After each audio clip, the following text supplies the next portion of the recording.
हाल ही में रूस ने यूक्रेन पर जो कि हमला किया है और इसमें रूस की जो कि एक नई अर्धसैनिक जो कि मिसाइल के द्वारा हमला किया गया है यूक्रेन पर। तो यूक्रेन के आसमान में एक गूंजी ऐसी रफ्तार है जिसे जो कि रडार में भी ठीक तरीके से पकड़ा नहीं जा सकता है। तो रूस की ये एक पहली बार मतलब एक रहस्यमयी जो कि अर्धसैनिक मिसाइल दागी गई है और ये मिसाइल जो कि बहुत सालों से जो कि छिपाई हुई रखी हुई थी और ये बहुत ही मतलब ऊँचे स्तर पर तबाही करती है और पूरी दुनिया में एक चौंकाने वाली ये मतलब मिसाइल बन चुकी है। और ये जो युद्ध है, ऐसा देखा जा रहा है कि ये युद्ध जो कि बदला जा रहा है एक तरह से, और नाटो से लेकर के वाशिंगटन तक कुल जो कि अलर्ट मोड जारी हो चुका है। मतलब ऐसा माना जा रहा है कि जो कि रूस अब रियल में अपना चेहरा दिखा रहा है और बहुत सारी मिसाइलों के द्वारा ये हमला कर रहा है। तो ये जो नई मिसाइल आई है तो ये सिर्फ हमला ही नहीं बता रही है, ये शक्ति का खुला संदेश भी दे रही है अन्य देशों को। वहीं पर आर्शेनिक जो कि ने जो कि बताया है, आर्शेनिक मतलब जो मिसाइल है उसने बता दिया है कि आने वाले दौर में जो कि रूस तेज और खामोश और बेहद खतरनाक होने वाला है। मतलब एक तरह से जो रूस की जो मिसाइल है वो ना सीधे बहुत ही मतलब एक तरह से खतरनाक रुख लेने वाली है, क्योंकि ये जो सुपरसोनिक या एक तरह से आर्शेनिक जो मिसाइल आई है ये बहुत ही ज़्यादा मतलब खतरनाक है और इसका परीक्षण के रूप में यूक्रेन के ऊपर दागा गया है।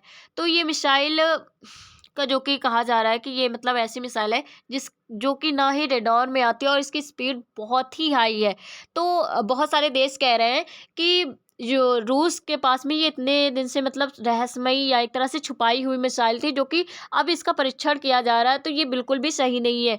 तो आगे हम इस न्यूज़ को कवर करते हैं कि क्या-क्या इस घटनाएँ हुई हैं। तो क्या है ये नई जो कि आर्सेनिक मिसाइल, वो भी रूस की, और रूस ने यूक्रेन पर दागी। दुनिया भर के लोग जो कि इस पर चर्चा कर रहे हैं या दुनिया भर के जो देश हैं इस पर चर्चा कर रहे हैं। तो अन्य भी न्यूज़ जो कि इसमें ही रिलेटेड है। सबसे पहले हम खबर की बात करते हैं। तो खबर में अगर हम बात करें तो रूस के द्वारा जो कि एक है उन्नत किस्म की जो कि आर्सेनिक मिसाइल का इस्तेमाल किया गया है, वो भी यूक्रेन के ऊपर जो कि हमला किया गया और यूक्रेन के जो कि ड्रोन या और भी जो कि होते ना एयर सेफ्टी के लिए या एक तरह से जो मिसाइलें होती हैं जो जो हमले को रोक सके। तो ऐसा कुछ मतलब हमले को रोक नहीं सकी और ये मिसाइल जो कि बहुत ही गति से आगे बढ़ती रही और यूक्रेन में तबाही जो कि बहुत सारे एरिया में तबाही मचाई। जैसे अगर हम बात करें तो ये जो मिसाइल है, जो एयर डिफेंस सिस्टम है, वो भी उससे भी मतलब आगे एक तरह से या उससे भी चकमा दे देती है और जो रडार सिस्टम होते हैं उससे भी चकमा दे जो कि ये दे देती है। तो हमले के बाद जो कि यूक्रेन में नुकसान और बिजली आपूर्ति बाधित होने की खबर भी आई है। तो इस मिसाइल से यूक्रेन में जो कि एक तरह से तबाही आ चुकी है और ये जो मिसाइल है एक रहस्यमयी मिसाइल जो कि बताई जा रही है और ये बहुत ही ज़्यादा खतरनाक मिसाइलें बताई जा रही है। तो बहुत सारे देशों में जो कि अलर्ट मोड भी जो कि जारी हो चुका है। तो ये खबर है। फिर आगे हम बात करते हैं आर्सेनी जो कि मिसाइल ये क्या होती है।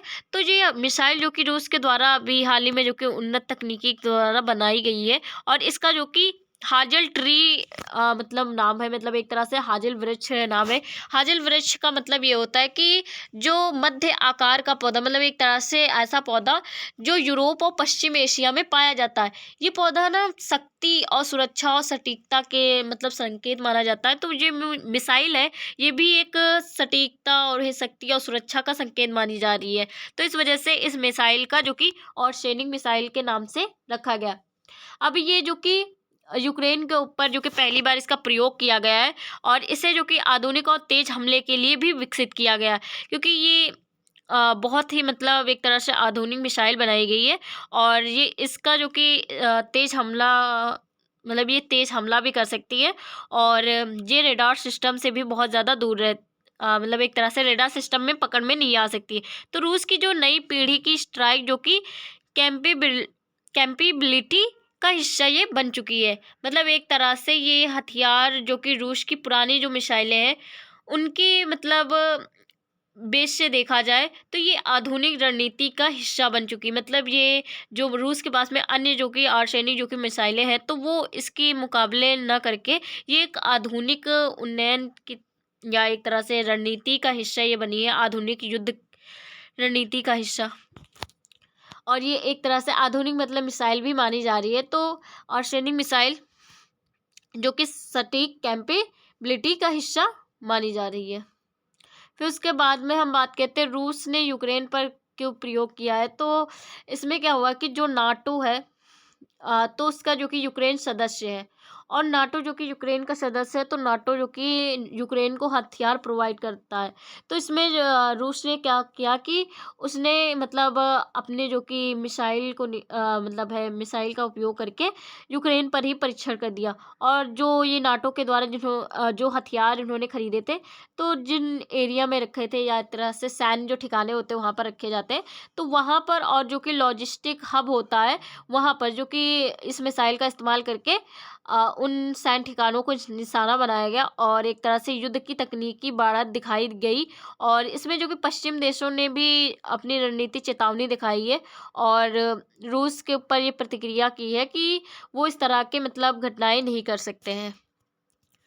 फिर उसके बाद में दुनिया भर में इसकी चर्चा क्यों हो रही है, तो ये जो हाइपोसोनिक हथियार की एक नई आर्म्स जो कि रेस है, वहीं पर अमेरिका और नाटो की सुरक्षा प्रणालियों पर ये सवाल भी उठ रहा है और जो कि युद्ध नीति में नए नियम भी लाए जा रहे हैं और वैश्विक शक्ति संतुलन पर भी प्रभाव देखने को मिल रहा है। जैसे अमेरिका और जो नाटो की सुरक्षा प्रणालियों पर सवाल इस वजह से उठ रहा है क्योंकि उनके द्वारा जो भी मिसाइलें दी गई हैं तो वो इतनी ज़्यादा पावरफुल नहीं है कि ये जो हाइपोसोनिक है इसे मतलब एक तरह से जो आर्सेनिक मिसाइल है इसे मतलब एक तरह से पकड़ा जा सके या इसे नष्ट किया जा सके, तो ऐसा कुछ उनके पास में प्रणाली नहीं है। तो इस वजह से इस पर सवाल उठ रहे हैं और युद्ध में नए नियम भी लाए जा रहे हैं क्योंकि युद्ध में पहले नियम होता था कि कोई भी ऐसी मिसाइल का इस्तेमाल नहीं किया जाएगा कि जो तबाही मचा सके। तो इस वजह से युद्ध के नियमों का जो कि उल्लंघन भी किया गया। तो एक तरह से ये कहा जा रहा है कि इसमें जो कि युद्ध में नए नियम भी लाए गए, वैश्विक शक्ति जो कि संतुलन पर भी ये प्रभाव देखने को मिल रहा है। वहीं कुछ मिसाइलों से जो कि तुलना करें तो आर्सेनिक जो कि रूस की तेज और कम डिटेक्शन वाली मिसाइल मानी जाती है। वहीं किंजल जो कि एक मिसाइल है जो कि हाइपरसोनिक की रूस की ही है।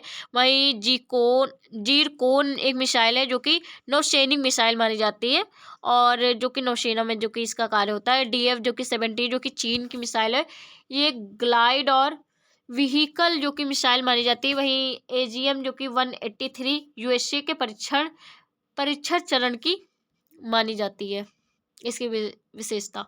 वही राजनीतिक और भू राजनीतिक प्रभाव की बात करें तो इसमें जबकि वैश्विक डिटर्जेंस जो कि नीति को अपनाया जा रहा है, वहीं पर हथियार नियंत्रण समझौते पर दबाव बनाया जा रहा है। एक तरह से जो हथियार नियंत्रण होता है कि कोई देश इतना ही हथियार का इस्तेमाल कर सकता है, मतलब नियंत्रित करे अपने हथियारों को, तो ऐसे समझौते पर दबाव बनाया जा रहा है क्योंकि ये जो समझौते हैं ये पश्चिमी देशों के द्वारा लाए गए थे और पश्चिमी देश इस पर दबाव बना रहा है। ये जो मिसाइल है ये मतलब भविष्य में जा कर के एक तरह से AI या हाइपोसोनिक वॉरफेयर बन सकती है और AI के द्वारा, और वहीं पर यूरोप सुरक्षा स्थिति और जटिल हो सकती है क्योंकि ये अगर मिसाइल जो कि बहुत ज़्यादा मतलब है विकसित होती है और इसमें भविष्य में AI और जो कि हाइपोसोनिक वॉरफेयर जो कि जुड़ता है, तो इससे क्या होगा कि यूरोप की सुरक्षा और स्थिति पर जो कि जटिल प्रभाव देखने को मिल सकता है। फिर भारत के लिए क्यों मान्य है, तो भारत के लिए ये कैसे मान्य है, तो भारत की जो कि हाइपोसोनिक जो तकनीकी है उसकी गतिविधियां बढ़ेंगी क्योंकि रूस के द्वारा भारत को बहुत सारी जो कि तकनीकी प्रोवाइड की जाएगी। वहीं पर मिसाइल डिफेंस सिस्टम को और अधिक मजबूत किया जाएगा और इस तरह की मिसाइलों को बनाने के लिए जो कि रूस भारत को प्रोत्साहन भी देगा। वहीं स्ट्रैटेजिक और ऑटोनॉमी की नीति भी बहुत ज़्यादा महत्वपूर्ण भूमिका निभाएगी और रूस और जो यूक्रेन के युद्ध की तकनीकी जो सबक है वो भी देखने को मिलेगा। ये क्या है, हाँ, चीन और अन्य देशों पर प्रभाव क्या पड़ेगा, तो चीन के पास में पहले से ही हाइपोसोनिक जो कि तकनीकी मतलब एक तरह से मिसाइल है और वो इस पर और अधिक जो कि कार्य कर रहा है। वहीं पर रूस की जो नई मिसाइल आई है तो इसमें जो कि क्या है कि ये मतलब एक तरह से फर्स्ट है एक तरह से ये ऐसी मिसाइल जो कि किसी भी देश के पास में नहीं है। तो चीन भी इस पर कार्य कर रहा है और अमेरिका भी इस पर कार्य कर रहा है। तो दोनों देशों चीन और अमेरिका के बीच में प्रतिस्पर्धा देखने को मिलेगी और ये और भी ज़्यादा है, इसकी बढ़ोतरी में तेज़ी देखने को मिल सकती है। अन्य देश जो कि हाइपरसोनिक जो कि प्रोग्राम है जैसे शुरू कर सकते हैं, जैसे भारत देश या अन्य हम देशों की बात करें, ब्रिटिश हो गया या यूएसए। वहीं पर भविष्य में जो कि इसकी संभावनाएं क्या होंगी, तो इसमें बहुत सारी जो कि चीज़ें जो कि जोड़ी जा सकती है, जैसे हाइपोसोनिक वेपन है, इनका सामान्यीकरण किया जा सकता है और मिसाइल जो कि डिफेंस बनाम मिसाइल रेस, इसका भी देखा जा सकता है कि इन दोनों में से दोनों चीज़ों में से मतलब क्या चीज़ होनी चाहिए मिसाइल में। वहीं पर युद्ध और भी ज़्यादा मतलब इससे तेज किया जा सकता है और तकनीकी आधारित इसे बनाया जा सकता है और सुरक्षा में ज़्यादा जो कि डिटरनेंस पर जोर दिया जा सकता है। तो भविष्य में ऐसी संभावनाएं बन सकती है इस मिसाइल की। वहीं पर निष्कर्ष की बात करें तो और शरीर जो कि मिसाइल है आधुनिक युद्ध का एक नया प्रतीक माना जा रहा है और केवल ये हथियार ही नहीं है, ये एक रणनीति संदेश भी माना जा रहा है इसे। और भविष्य में वैश्विक सुरक्षा और अस्थिरता देखने को मिल सकती है और तकनीकी आधारित जो कि युद्ध का युग तेज हो रहा है। मतलब एक तरह से इस तरह की मिसाइलें जो आ रही है तो ये तकनीकी को बहुत ज़्यादा बढ़ावा दे रहे हैं। तो आगे चल कर के जो भी युद्ध होंगे तो ये तकनीकी जो कि युग के युद्ध माने जाएंगे। तो आज के लिए इतनी video, thank you for watching.